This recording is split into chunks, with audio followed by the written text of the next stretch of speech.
নমস্কাৰ সকলকে স্বাগতম জনাই ষ্টুডিঅ'ত মই জাহ্নবী অসমৰ নিবনুৱা সমস্যাকে ধৰি বিভিন্ন সমস্যা ওপৰত মন্তব্য প্ৰদান কৰিছে জ্যেষ্ঠ অধিবক্তা নেকিবুৰ জামানে অসমৰ উন্নতিৰ বাবে সকলোৱে মিলিজুলি একেলগে কাম কৰিব লাগিব বা অসমৰ উন্নতিৰ স্বাৰ্থত সকলোৱে একেলগে মিলিজুলি আগবাঢ়িব লাগিব বুলি মন্তব্য প্ৰদান কৰিছে জ্যেষ্ঠ অধিবক্তা নেকিবুৰ জামানে অসমৰ বহুকেইটা সমস্যাৰ ওপৰত মন্তব্য প্ৰকাশ কৰিছে জ্যেষ্ঠ অধিবক্তা নেকিবুৰ জামানে নিবনুৱা সমস্যা অৰ্থনৈতিক সমস্যা সমাধান কৰিলে সকলো সমস্যাৰ সমাধান হ'ব শোষণ দমন নিবনুৱা আৰু অৰ্থনৈতিক সমস্যা থকালৈ অসমে কেতিয়াও উন্নতি কৰিব নোৱাৰে অসমীয়া যুৱক যুৱতীৰ ভৱিষ্যতৰ দায়িত্ব চৰকাৰে ল'লে এই সমস্যাৰ সমাধান হ'ব পৰেশ বৰুৱাক আলোচনাৰ মেজলৈ আহ্বান জ্যেষ্ঠ অধিবক্তা নেকিবুৰ জামানৰ আৰক্ষী আৰু আলফা স্বাধীন একত্ৰিত হ'লে অসমৰ উন্নতি সক্ষম হ'ব বা সম্ভৱ হ'ব আৰ্থসামাজিক জৰীপৰ কামসমূহ সোনকালে আৰম্ভ কৰিব লাগে আমি আমাৰ অধিকাৰৰ বাবে সদায় মাত মাতি যাম আৰু এইদৰে মন্তব্য প্ৰদান কৰিছে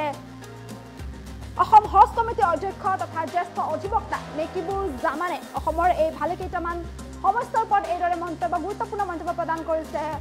জ্যেষ্ঠ অধিবক্তাগৰাকীয়ে যিহেতু নিবনুৱা সমস্যা অৰ্থনৈতিক সমস্যা বিভিন্ন সমস্যাই বৰ্তমান ৰাজ্যখনক জোৰলা কৰা দেখিবলৈ পোৱা গৈছে বিভিন্ন ক্ষেত্ৰত নিবনুৱা সমস্যা শোষণ দমন আৰু অৰ্থনৈতিক সমস্যা থকালৈ অসম কেতিয়াও উন্নতি কৰিব নোৱাৰে বা অসমে কেতিয়াও আগবাঢ়ি যাব নোৱাৰে বুলি মন্তব্য প্ৰদান কৰিছে জ্যেষ্ঠ অধিবক্তা নেকিবুৰ জামানে আৰু এইসমূহ সমস্যা থকালৈ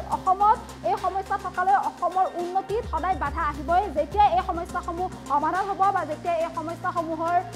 ওপৰত চকু দি সকলোৱে লগে ভাগে মিলিজুলি আগবাঢ়ি যাব পাৰিব উন্নতিৰ বাবে তেতিয়াহে অসমখনৰ উন্নতি সম্ভৱ হ'ব বুলি মন্তব্য প্ৰদান কৰিছে অসম হজ কমিটিৰ অধ্যক্ষ তথা জ্যেষ্ঠ অধিবক্তা নেকিবুৰ জামানে অসমীয়া যুৱক যুৱতীৰ ভৱিষ্যতৰ দায়িত্ব চৰকাৰে ল'লে এই সমস্যা সমাধান হ'ব অসমীয়া যিসকল যুৱক যুৱতী আছে সেই যুৱক যুৱতীসকলৰ ভৱিষ্যতৰ দায়িত্ব ল'ব লাগিব চৰকাৰে আৰু অসমৰ পৰা যি নিবনুৱা সমস্যা আছে বা অৰ্থনৈতিক সমস্যাৰ বাবে বা নিবনুৱা সমস্যাৰ বাবে অসমখন যিহেতু জোৰলা হৈ পৰা দেখিবলৈ পোৱা যায় তেনেস্থলত এই সমস্যাবোৰ যিদিনাখন সমাধান হ'ব বা এই সমস্যাবোৰ সম্পূৰ্ণৰূপে যিদিনাই নোহোৱা হ'ব অথবা যুৱক যুৱতীৰ ভৱিষ্যতৰ দায়িত্ব যিদিনাখন চৰকাৰৰ হাতলৈ যাব আৰু চৰকাৰে যিদিনাখন যুৱক যুৱতীৰ ভৱিষ্যতৰ কথা চিন্তা কৰি কাম কৰিব সেইদিনাখনে অসমৰ পৰা সকলোবোৰ সমস্যা নোহোৱা হ'ব বা অসমখন উন্নতিৰ পথত আগুৱাই যাব বুলি মন্তব্য প্ৰদান কৰিছে জ্যেষ্ঠ অধিবক্তা নেকিবুৰ জামানে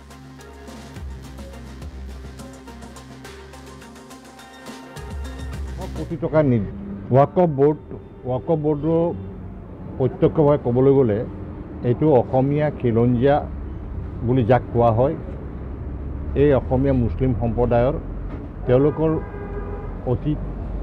ভৱিষ্যতৰ প্ৰজন্মৰ কাৰণে যিসকল ব্যক্তিয়ে দান বঢ়াইছিল ৱাকফ সম্পত্তিসমূহ যাৰ সেই সম্পত্তিৰ দানৰ ৰাজৰ জৰিয়তে যাতে শিক্ষানুষ্ঠান গঢ়ি উঠে ছাত্ৰ ছাত্ৰীক আগবঢ়াই নিব পৰা যায় ইমামসকলক মুৱাজ্জিনসকলক দৰমহা ব্যৱস্থা অন্য ৰাজ্যতে কৰিব পৰা যায় এনে বৰ ডাঙৰ এটা আশা লৈ আল্লাহৰ ৰাস্তাত এইবিলাক ৱাকফ কৰি দিছিল ৱাকফ দুটা আছিলে ৱাকফে আউলাদ আৰু ৱাকফে ফি সাবিলিল্লাহ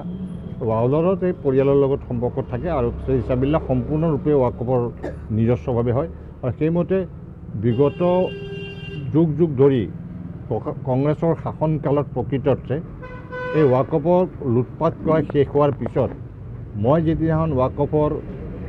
নৰ্থ ইষ্টৰ বাৰ কাউন্সিলৰ মই উকিল লিগেল ফেটাৰ্নিটিৰ পৰা আহি যেতিয়া মই মেম্বাৰ হিচাপে তালৈ আহিছিলোঁ আৰু এটা সময়ত 2 বছৰৰ কাৰণে মই অধ্যক্ষৰ দায়িত্বত আছিলোঁ তেতিয়া গোটেই বস্তু ওলাই পৰিলে আৰু মই যিটো সময়ত মানুহে ৱাকফ কি বস্তু নাজানিছিলে মই ৰাজহুৱা কৰিলোঁ আৰু সকলো মানুহৰ এটা জ্ঞানত আহিল যে ৱাকফৰ পৰা কি কৰিব পাৰি কি কৰিব নোৱাৰি যি নহওক তাৰপিছত সেই শক্তিটোৱে সেই সময়ত তেওঁলোকে অবৈধ ইলিগেলি কিছুমান এপইণ্টমেণ্ট দিলে এই এপইণ্টমেণ্ট দিয়াৰ পিছত লুটপাট চলালে গোটেই সা সম্পত্তি মই কিমানবাৰ দাবী জনাইছোঁ ইয়াত তদন্ত হ'ব লাগে তাৰপিছতে মই যেতিয়া আদালতৰ গোচৰসমূহ শেষ হৈ আহিছে বিশেষ পশ্চিম জনৰ ভূমিৰ তাৰপিছতে মোৰ কাৰ্যকাল 17ত শেষ হৈ গ'ল তাৰ এমাহমান আগত মোৰ সেইটো আইনৰ আদালতৰ পৰা আমি ৰায়দান পাইছিলোঁ কিন্তু তাৰপিছতে আজিলৈকে যেই এমাহৰ এই মোৰ কাৰ্যকাল শেষ হ'ল তেওঁলোকে একদম লুটপাট আকৌ আৰম্ভ হ'ল গোটেই ফাঁচিপাত বিক্ৰীয়ে কৰি দিলে কিন্তু এতিয়া সেই কথাবিলাক বিভিন্ন সময়ত বিভিন্ন কথাবিলাক চৰকাৰৰ ওচৰত দৃষ্টিগোচৰ কৰা হৈছে বিভাগীয় কৰ্তৃপক্ষক দৃষ্টিগোচৰ কৰা হৈছে দেখিছোঁ এগৰাকী বিশেষভাৱে মহিলাই গোটেই সম্পত্তিৰ পিছত থকা এখন পেপাৰৰ এজন স্বত্বাধিকাৰ আৰু এখন মানে বিশেষভাৱে আৰু বিভিন্ন সংগঠনৰ নামত PFI TFIও কৰি আছে,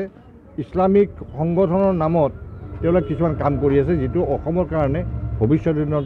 এটা ভয়ংকৰ ৰূপ ল'ব পাৰে বুলি চৰকাৰক মই কিন্তু আনকি মই চেণ্ট্ৰেল গভৰ্ণমেণ্টৰ ইণ্টেলিজেঞ্চ ব্ৰাঞ্চকো এইবিলাক কথা জনাইছোঁ। কিন্তু এতিয়াও মই দেখিছোঁ যে তেওঁলোকে নজৰত থকা বুলিয়ে শুনিছোঁ, কিন্তু এতিয়ালৈকে কোনো ব্যৱস্থা লোৱা নাই। আৰু ৱাকফ বোৰ্ডখন পুনৰ গঠন কিয় আজি 7 বছৰ হ'ল পুনৰ গঠন নকৰাৰ অঞ্চলত কাৰ স্বাৰ্থ জড়িত আছে, এই কথাবিলাক নিশ্চয় তদন্ততা কৰিলে গোটেই কথাটো স্পষ্ট হ'ব।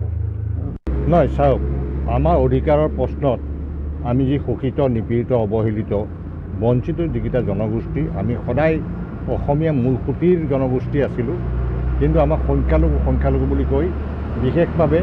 পূৰ্ববংগৰ পৰা অহা বঙালীখিনিৰ লগত আমাক একত্ৰিত কৰি আজি স্বাধীনতাৰ পিছৰ পৰাই আমাৰ ওপৰত যিটো শোষণ চলিলে, আমাৰ কোনো স্বীকৃতি নোহোৱা কৰিলে, আৰ্থিকভাৱে সামাজিকভাৱে আমাক পংগু কৰি থোৱা হৈছিল। তাৰ প্ৰতিফলনত, তাৰ প্ৰতিবাদত আমি যেতিয়া এই বিষয়বস্তুটো উত্থাপন কৰিলোঁ, মই বিশেষভাৱে 2006 চনত এই গোটেই বিষয়বস্তুটো অধ্যয়ন কৰাৰ পিছত জনসংখ্যাৰ গাঁথনিটোৰ সম্পৰ্কত চব যেতিয়া এই বিষয়টো উত্থাপন কৰা হ'ল, তাৰপৰা লাহে লাহে ই বিস্তাৰিত হ'ল আৰু সমগ্ৰ অসমতে ই এটা অন্য ৰূপ ধাৰণ কৰিলে। আৰু শেহতীয়াভাৱে যেতিয়া অসমৰ মুখ্যমন্ত্ৰী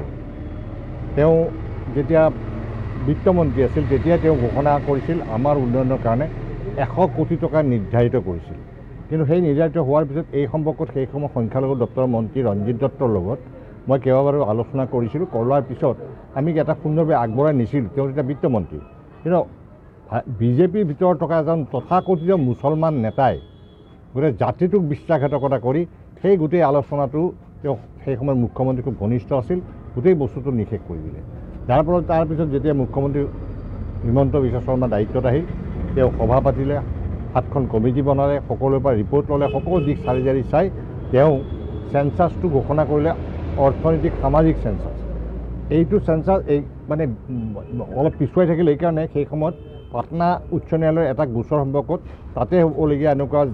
গোষ্ঠীগত চেঞ্চাছৰ সম্পৰ্কত এটা হাইকোৰ্টৰ ষ্টে অৰ্ডাৰ আছে, যাৰ প্ৰতিফলনত সেইটো মই যিদিনাখন মুখ্যমন্ত্ৰী সাক্ষাৎ কৰিবলৈ গৈছিলোঁ, মই ডক্টৰ ইলিয়াছ আলী, সেইদিনাখন কিন্তু সেই ষ্টেটো ভেকেট হৈছে, খালী হৈছে। আৰু সেই কথাটো মোক মুখ্যমন্ত্ৰীয়ে ক'লে যে দাদা আপোনালোকে বিভাগীয় ছেক্ৰেটাৰীৰ লগত কথা পাতক। আৰু বিভাগীয় ছেক্ৰেটাৰীক ফোন কৰিলে, আমি পিছদিনাখন গৈ লগ কৰিলোঁ।